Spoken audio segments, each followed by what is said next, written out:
Okay, and here's the story.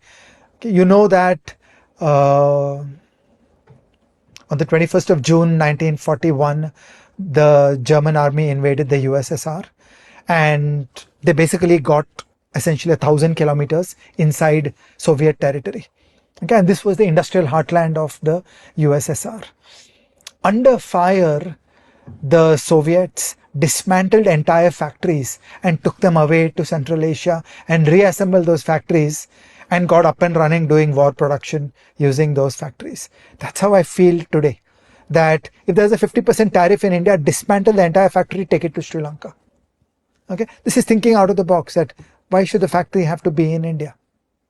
How difficult is it to dismantle an entire factory and put it into a zero tariff country? Okay, and so on. This is nimble, out of the box thinking that the firms have to do. So the firms should engage with globalization more, not less, because you have to get your profits done out of 2/3 of the world market. Earlier, you were emphasizing the United States, which was about 1/3 of the world market. Now you do the remaining OECD ex-US with a couple of other non-OECD members. And the firm's objective is to get all that same overseas activity done while not trusting the United States, while not counting on the United States. This will take effort, energy, innovation, cleverness, nimble, fancy footwork, and an endless strategic journey of productivity gain, the kind of things we have talked about many times. For example, the Moore's Law episode. I have a question for you and an anecdote. And the question is this, that if a firm should be nimble, why call it firm? But to move on from there, the anecdote. In my episode with Gurcharan Das, he told me this wonderful story, which is when he was CEO of Procter & Gamble India, or before P&G bought Richardson Wicks. He was CEO of Richardson Wicks and then P&G bought them and he was CEO of Procter & Gamble. But either ways, the Indian government, I think this must have been in the early 1980s, the Indian government came out with a huge duty or a further tax on certain medicines, one of which was Vicks VapoRub, right? And the problem was that now they would be immediately unprofitable and they were completely going to get screwed.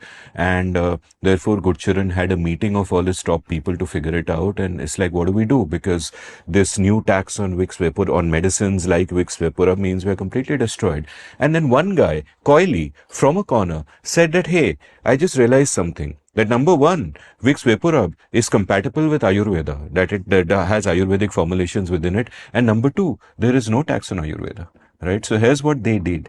Within 24 hours, they put together a proposal of an entirely new medicine, which was basically entirely the same medicine, but now it was called Vicks VapoRub Ayurvedic Rub or whatever. And they sent it to the ministry, and the bureaucrat there looked at it and realized that these people are pulling this one on me, but it is by the letter of the law. It is Ayurvedic. The formulation are there. It was passed. At the same time, Ajay Shah, Gurcharan decided that this is going to do amazing things for the company, because instead of being sold in something like 50,000 medical outlets, it will now be sold at 4 million outlets, because Ayurvedic formulations can be stocked at Panwalas. So he recognized that the product was going to explode, and therefore he said, I will give stock options to every single person in the company down to the lowest peon.